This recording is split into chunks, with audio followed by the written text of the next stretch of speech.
Hollywood loves blowing up bridges, but just doesn't have the patience to actually build one we care about. Do it right and one bridge is enough. The boom is definitely. In this video, I'm going to show you why the bridge on the River Kwai still looks like $1 billion and why it still destroys most modern spectacles. Director David Lean found majesty with wood, water, and willpower. Everything costly sits right there in the frame. They built a real bridge on a real river in Sri Lanka, roughly 400 feet long and as tall as a 6-story building. It was put up in 6 months with hundreds of workers and 25 elephants dragging timber out of the jungle. The elephants were cast before any of the actors, and they took breaks every 4 hours whether the crew wanted them to or not. Overall, it cost about $250,000 to build the bridge, which is over $2.5 million in today's money. The train was real too. Producer Sam Spiegel bought a 65-year-old locomotive from the government. He had it refurbished and then laid about a mile of track for it. All this so Lean could drive it across that wooden span and see it all catastrophically collapse in one go. Even Spielberg never had it this good. The first time they tried it, a camera operator couldn't clear safely, so filming had to be aborted. The train though crashed into a generator and had to be repaired, and they did that overnight. The next morning they tried again, and that's what you see on film. Pure spectacle. Madness. After the final scene was shot, Sam Spiegel shipped the footage on 5 separate flights for fear of losing anything. Doing it all over again would have been impossible, because that's how David Lean filmed. Sometimes it took him days to get one shot right. They had tons of problems during production. An assistant director died in a car accident, and David Lean himself almost drowned at one point. Filming almost stopped about 3 weeks into principal photography because the studio had a problem. It wasn't the budget or anything silly like that. The core issue was simple. There was no love interest.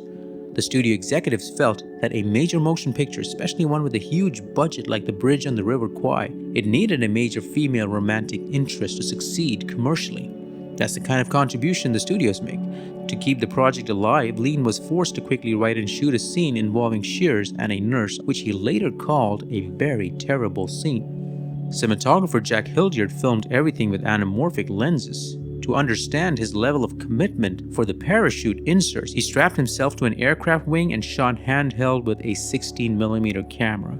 He won an Academy Award for his work on the film. Go ahead and jump and hope for the best. With or without parachute.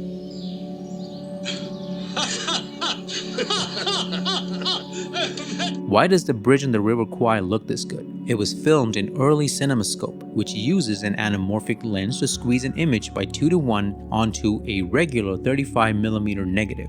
In the theater, a second lens stretches it back out. When unsqueezed, early CinemaScope delivered a frame with an aspect ratio of 2.55:1. Later, Fox added an optical soundtrack and the format changed to 2.39:1, which is the standardized format of anamorphic today. Anamorphic lenses are special. I've shot with them a couple of times. There's something magical about them. Fox asked Bausch & Lomb to make lenses specific to this format. The first adapters had focus quirks. Then they reworked the optics through 1953, so they tightened focus and built sturdier housing so focus pullers could pull clean marks in the field. What does that mean for the image you're seeing? Space. The frame holds the river, the bridge, and a face in one breath. It rewards long takes, deep blocking, and clean horizons. That's why these shots still feel rich. Look at how Lean frames conflict. Triangles rule the frame. They bring all the antagonists together without losing sight of the world behind them. Hildyard lights skin and wood the same way, so people and structure live on the same scale. The color design stacks khaki and olive against the river and the sky, so you could say duty always rubs against nature. Editing sells the geography. Peter Taylor cuts the film so you always know where you are. The finale plays like a piece of music because your brain does not waste energy thinking about what just happened and where it's happening. The stunts and practical work keep your feet on the ground. They all look so real. A falling body isn't graceful. When the train finally comes, it feels perfectly in place. For a moment, cinema becomes a live event, and we feel lucky to be there. So why blow up this bridge? The story is straightforward enough. Prisoners are ordered to build a bridge, saboteurs are sent to destroy it. In between those poles, you get one of the cleanest arguments about pride, duty, and blindness that movies have ever staged. The bridge is a mirror and a trap, and that trap is why the ending hurts the way it does. What you really remember at the end of it all is Alec Guinness's Nicholson. He had fights with Lean about how to play his part. He preferred a more sympathetic, humorous approach, but Lean insisted on a stiff, almost inhumanly rigid portrayal, almost like The Bridge itself. My take on Nicholson is he's in love with the idea that British order can redeem a place with no rules. It corrupts good instincts so much so he can't see that success for the bridge means defeat for his own side. And who can forget the tune? It exemplifies his worldview perfectly. Everyone remembers the whistling. The point is not a novelty, the point is character. The beat holds morale together until it becomes a cage. Composer Malcolm Arnold wrote the score in about 10 days and still walked away with an Academy Award. The music works because of the way Lean uses silence, no wall-to-wall music. Setsu Hayakawa's Saito carries ceremonial armor that is too heavy to remove. He too believes in the infallibility of his rulers and way of life. William Holden Shears says the quiet part out loud. He's not here to be noble, his cynicism keeps the movie honest. I'm getting worse, you know. Good show. Jolly good show, Major. There's another reason the script bites. The credited novelist Pierre Boulle did not write the English screenplay. The real screenwriters, Carl Foreman and Michael Wilson, worked in secret while blacklisted. The film carried Boulle's name for years until the Academy corrected the record and awarded Foreman and Wilson their Oscars posthumously. Though the story is loosely based on real events, Lean is not teaching a history class. He's carving a parable about virtue turned rigid. The main characters are shaped by years of self-deceit and pride.